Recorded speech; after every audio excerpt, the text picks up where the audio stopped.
مولا کی رحمتوں کا لٹنے لگا خزانہ، مولا کی رحمتوں کا لٹنے لگا خزانہ۔ الحمد للہ رب العالمین والصلاة والسلام علی اشرف الانبیاء والمرسلین، اما بعد فاعوذ باللہ من الشیطان الرجیم، بسم اللہ الرحمن الرحیم۔ قال اللہ تعالی فی القرآن المجید والفرقان الحمید، شہر رمضان الذی انزل فیہ القرآن ھدی للناس وبینات من الھدی والفرقان، صدق اللہ مولانا العظیم۔ رمضان المبارک کا عظیم مہینہ ایک مرتبہ پھر رب ذوالجلال نے ہمیں عطا کیا۔ رب ذوالجلال کا کروڑہ کروڑ شکر ہے، کرم ہے۔ رحمت و برکتوں کے ساتھ رمضان المبارک ایک مرتبہ پھر ہمارے درمیان ہے۔ اللہ رب العزت ہمیں ماہ رمضان کا حق ادا کرنے کی توفیق عطا فرمائے، خوب عبادتیں کرنے کی توفیق عطا فرمائے۔ میم ٹی وی کا پروگرام ہے سوغات رمضان، اس میں کچھ سوالات ہوتے ہیں، سوالات کے جوابات دیے جاتے ہیں۔ تو آج کا سوال یہ ہے کہ ماہ رمضان میں اگر کوئی کھلے عام کھائے پیے اور ماہ رمضان کا ادب نہ کرے تو اس کے بارے میں کیا حکم ہے؟ ماہ رمضان میں اگر جو ہے کسی کی مجبوری بھی ہو تو اس کو بھی چاہیے کہ وہ چھپ کر کھائے، چونکہ لوگ روزہ دار ہیں اور روزے کا وہ احترام کریں اور چھپ کر کھائیں، چھپ کر پئیں۔ اگر مجبوری کے باعث روزہ چھوڑا ہے، مثال کے طور پر جو ہے کوئی خاص ایام چل رہے ہیں ہماری بہنوں کے، یا پھر اگر کہ کوئی ایسا بیمار ہے کہ جس کی وجہ سے وہ روزہ نہیں رکھ سکا، تو اب جو ہے اس کو چاہیے کہ وہ جو ہے اگر کھاتا پیتا بھی ہے تو چھپ کر کھائے، ماہ رمضان کا ادب بجا لائیں۔ لیکن بعض اوقات بعض لوگ ہوتے ہیں کہ جو بے باکی کے ساتھ ماہ رمضان کے ادب کو بالائے طاق رکھتے ہوئے ماہ رمضان کی بے حرمتی اس طرح کر رہے ہوتے ہیں۔ ایک واقعہ سماعت فرمائیے کہ ایک مجوسی تھا، وہ اپنے بچے کو لے کر بازار چلا گیا اور اس کے بچے نے کوئی چیز کھانے کی اپنے منہ میں ڈالی اور سرے عام وہ کھانے لگا،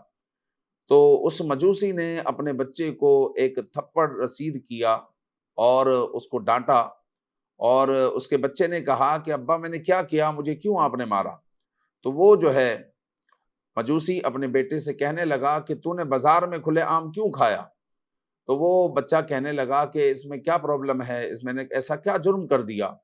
تو مجوسی نے اپنے بچے سے کہا کہ تمہیں نہیں معلوم کہ ماہ رمضان چل رہا ہے، یہ مسلمانوں کا عظیم مہینہ ہے، مسلمان اس میں روزہ رکھتے ہیں، کھاتے پیتے نہیں ہیں، اور تم جو ہے کھلے عام کھا رہے ہو۔ تو وہ بچہ کہنے لگا کہ ابا وہ تو ان کا روزہ ہے، ہمیں اس سے کیا لینا دینا؟ تو پھر جو ہے وہ مجوسی کہنے لگا نہیں، ہمیں ایسا نہیں کرنا چاہیے، جب وہ کھاتے پیتے نہیں ہے تو ہمیں جو ہے ایسا نہیں کرنا چاہیے، ہم کھائیں پیے، ہمارے لیے وہ روزہ نہیں ہے لیکن ہم گھر میں کھائے پیے، جب وہ اس طریقے سے نہیں کرتے تو ہمیں بھی جو ہے اس طرح نہیں کرنا چاہیے۔ تو اس نے بس ماہ رمضان کا یہ ادنا سا جو ہے ادب کیا، رب ذوالجلال کو اتنا پسند آیا کہ مرنے کے بعد اس کو کسی نے خواب میں دیکھا کہ وہ جنت کی سیر کر رہا ہے، تو پوچھا گیا تو بتایا گیا کہ اللہ تعالیٰ نے میری مغفرت فرما دی۔ بھائی تو مجوسی تھا، کہا کہ وقت رخصت رب ذوالجلال نے مجھے ایمان کی دولت عطا فرما دی، ایمان کی دولت عطا فرما دی، میں مسلمان ہو گیا اور میں مسلمان ہو کر مرا۔ تو پیارے بھائیوں، سمجھنے کی بات یہ ہے کہ اللہ رب العزت نے اس کو رمضان المبارک کی ادب کی وجہ سے ایمان کی دولت عطا فرمائی۔ تو یہاں پر ہمارے ان بھائیوں کو ڈرنا چاہیے کہ جو رمضان المبارک میں کھلے عام کھاتے پیتے ہیں، رمضان کا ادب نہیں کرتے، تو کہیں ایسا نہ ہو کہ ایمان برباد ہو جائے، اللہ رب العزت ایسا ناراض ہو کہ ایمان کی بربادی ہو جائے۔ عذاب تو ہے ہی، چونکہ وہ جو ہے رمضان المبارک کا ادب نہیں کر رہا، اگر اس نے بلا وجہ روزہ چھوڑا ہوا ہے تو اس کا عذاب الگ ہے، اور رمضان المبارک کا وہ ادب بھی نہیں کر رہا اور کھلے عام کھا پی رہا ہے تو اس کا وبال الگ ہے۔ تو اس سے جو ہے مسلمانوں کو اجتناب کرنا چاہیے اور ماہ رمضان کا ادب بجا لانا چاہیے۔ قرآن مجید میں کتنی شاندار طریقے سے آپ دیکھیں کہ رمضان المبارک کا ذکر کیا، یا ایھا الذین آمنوا کتب علیکم الصیام کما کتب علی الذین من قبلکم لعلکم تتقون، کہ اے ایمان والو تم پر روزے فرض کیے گئے جیسے کہ پچھلوں پر روزے فرض کیے گئے، لعلکم تتقون، تاکہ تم متقی ہو جاؤ، پرہیزگار ہو جاؤ۔ تو ماہ رمضان میں بھی ہم متقی نہ بنیں اور پرہیزگاری کو نہ اپنائیں اور جو ہے گناہوں سے دور نہ ہو، تو پھر جو ہے یہ بڑی بدنصیبی والی بات ہے۔ اسی طرح جو ہے سوال یہ ہے کہ ہمیں ماہ رمضان کو گزارنا کس طرح چاہیے، یہ جو ہے تفصیل طلب ایک سوال ہے۔ تو ماہ رمضان ہمارے درمیان موجود ہے، اور ماہ رمضان اب بھی جو ہے ماہ رمضان کے کافی دن ہمارے پاس موجود ہے۔ تو نیت المؤمن خیر من عملہ، کہ مومن کی نیت اس کے عمل سے بہتر ہے۔ اچھی ہم نیتیں کر لیں کہ ماہ رمضان کو ہمیں گزارنا کس طرح ہے۔ تو ماہ رمضان کو گزارنے کے لیے سب سے پہلے تو ہمیں یہ نیت کر لینی چاہیے کہ ماہ رمضان میں حقیقی تقوی اختیار کروں گا۔ حقیقی تقوی اختیار کرنے کا مطلب یہ ہے کہ رب ذوالجلال کے حضور حقیقی توبہ اور حقیقی توبہ یہ ہے کہ عام طور پر ہوتا یہ ہے کہ ماہ رمضان شروع ہوتا ہے تو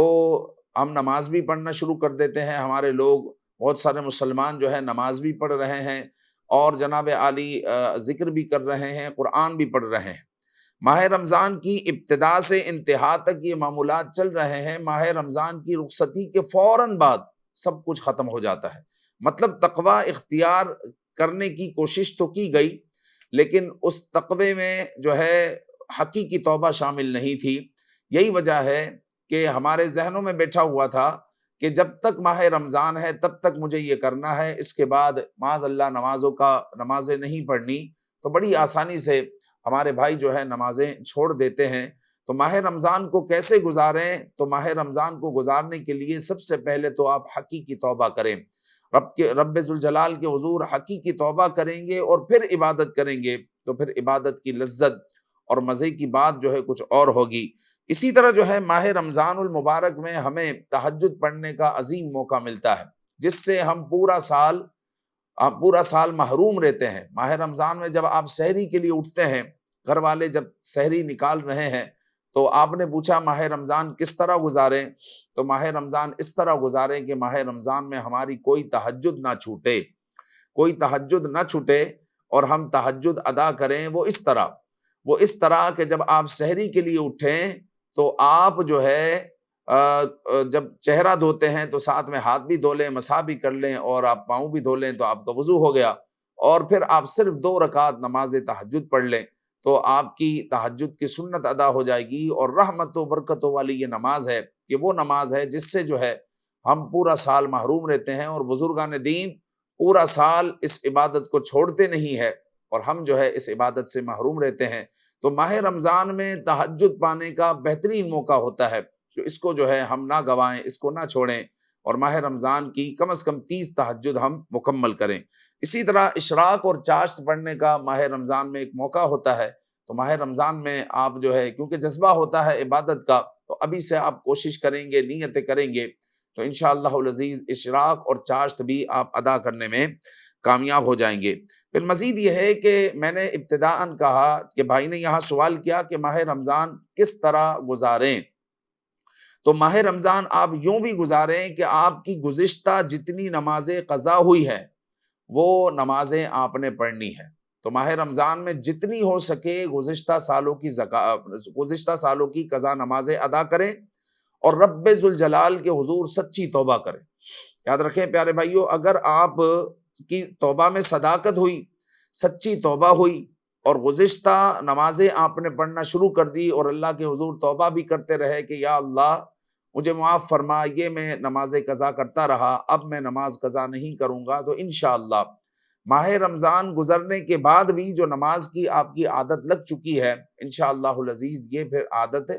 نہیں چھوٹے گی، چونکہ آپ قضا بھی پڑھنے لگ گئے ہیں، آپ کو ایک احساس ہو گیا ہے کہ گزشتہ نمازیں بھی مجھے پڑھنی ہے، جب اس کا احساس ہو جائے گا تو گزشتہ نمازیں آلریڈی اتنی باقی ہوگی تو آپ آئندہ نماز قضا کرنے سے آپ کترائیں گے، احتیاط کریں گے کہ ویسے ہی مجھ پر اتنی نمازیں ہیں، مزید میں نماز قضا کیوں کروں، اور اس طرح خوف خدا بھی پیدا ہوگا، اور جو ہے تقوی پر جو ہے آپ کو پختگی ملے گی انشاءاللہ العزیز، استقامت ملے گی، اور استقامت کے ساتھ جو ہے آپ تقوی کی راہ کو اختیار کرنے میں کامیاب ہوں گے۔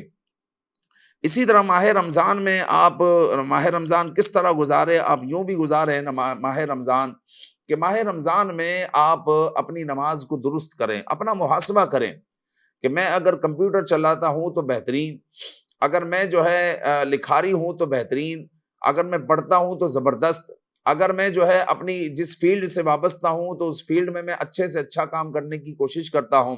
تو کیا نماز بھی میری درست ہے؟ قرآن کو بھی اچھے سے اچھا پڑھنے کی کوشش کرتا ہوں۔ ہمارے بہت سارے ایسے بھائی ہیں جن کو التحیات بھی صحیح نہیں آتی، سورہ فاتحہ صحیح نہیں آتی، اور کوئی سورت صحیح نہیں آتی، وہ سبحان ربی الاعلیٰ اور سبحان ربی العظیم کی بھی ادائیگی جو ہے ہمارے بھائی بعض اوقات نہیں کر پاتے، تو ان بھائیوں سے گزارش ہے کہ ماہ رمضان کے لمحات سے فائدہ اٹھائیں۔ آپ جو اچھا قرآن پڑھے ہوئے ہیں آپ کے ارد گرد، آپ کے پڑوس میں، آپ کے رشتہ داروں میں، آپ کی مسجد کے امام صاحب، مؤذن صاحب، ان سے آپ ماہ رمضان میں اپنی نماز کو درست کریں، اور نماز میں جو جو چیزیں التحیات ہے، تسبیحات ہے، قرات ہے، جو جو چیزیں پڑھی جاتی ہے اس کو آپ درست کریں، اور اس طرح ماہ رمضان آپ گزاریں۔ مزید یہ ہے کہ ماہ رمضان المبارک میں آپ اپنے قرآن مجید جو آپ نے حفظ کیا ہوا ہے اس میں اضافہ کریں، کہ آپ نے اگر 2 سورتیں حفظ کی ہوئی ہے تو آپ تیسری بھی کریں، چوتھی بھی کریں، 5ویں بھی کریں، اور اگر 10 سورتیں حفظ ہے تو آپ 11ویں کریں، 12ویں کریں۔ آپ قرآن مجید کے مختلف مقامات سے کچھ آیتیں جو ہے حفظ کرنا شروع کریں، چونکہ یہ بھی ایک خزانہ ہے، یہ بھی ایک خزانہ ہے۔ ہم دنیا کے خزانوں کے پیچھے ہیں کہ میں یہ بھی حاصل کر لوں، یہ بھی حاصل کر لوں، تو یہ بھی ایک خزانہ ہے، تو ہم اس کے پیچھے بھی جائیں، اور زیادہ سے زیادہ قرآن جو ایک خزانہ ہے اس خزانے کو اپنے دل میں جو ہے بسانے کی، دل و دماغ میں بسانے کی ہم کوشش کریں، حفظ کرنے کی کوشش کریں۔ تو ماہ رمضان آپ نے کہا کہ کیسے گزاریں، تو ماہ رمضان آپ ایسے گزاریں۔ پھر ماہ رمضان آپ ایسے بھی گزاریں کہ ساری نمازیں با جماعت پڑھوں گا، اور کوئی تراویح بھی میں نہیں چھوڑوں گا، اور اچھا قرآن پڑھنے والے کے پیچھے میں تراویح پڑھوں گا، کہ یہ ماہ رمضان جو ہے گزارنے کا جو ہے سلیقہ ہے، طریقہ ہے کہ نیت المؤمن خیر من عملی۔ آپ اس وقت اگر نیت کرتے ہیں